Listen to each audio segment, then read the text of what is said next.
বন্ধুরা আজ সকাল বেলাতেই দেখুন মাছের ডিমের বড়া তৈরি হচ্ছে।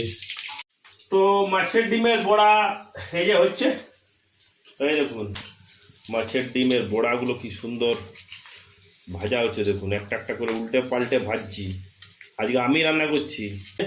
এই হচ্ছে মাছের ডিমের বড়া, দেখুন দেওয়া আছে লঙ্কা কুচি, পেঁয়াজ কুচি, আদা কুচি এইসব দেওয়া আছে।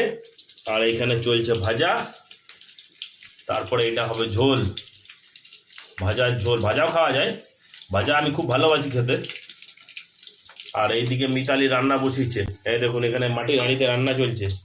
এই যে এটা হচ্ছে বেগুন আর শুটি দিয়ে বেগুন দিয়ে আর ছোট্ট ছোট্ট লঙ্কাগুলো দেখতে পাচ্ছেন। আর ডাল দেওয়া আছে, মুগ ডাল, এই দেখুন আলু মুগ ডাল সব দেওয়া আছে। এই দেখুন সজনে শুটি, ভাতের সঙ্গে এটা ঝোল ঝোল হেভি লাগবে। আর সঙ্গে হচ্ছে মাছের ডিমের বড়া ভাজা, আর মাছের ডিমের একটু রসা রসা করে তারপরে তৈরি হবে মাছের ডিমের তরকারি। যাই হোক, তো বন্ধুরা আপনারা কোথা থেকে কে দেখছেন জানাবেন। আর এই সকালবেলা আমার রান্নাটা কেমন লাগছে আপনারা অবশ্যই বলবেন। তো বাই বাই।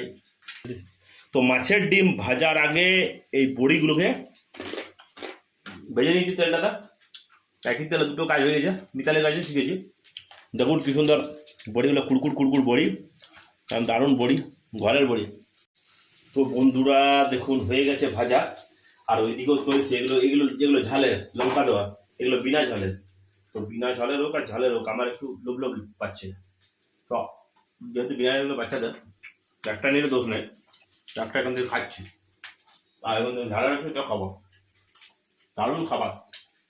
তো আজকে ভাতের সঙ্গে এটা মানে ওই ডাটার তরকারি, আর এটা ওই তোমার মাছের ডিমের বড়া, সঙ্গে বড়ি ভাজা।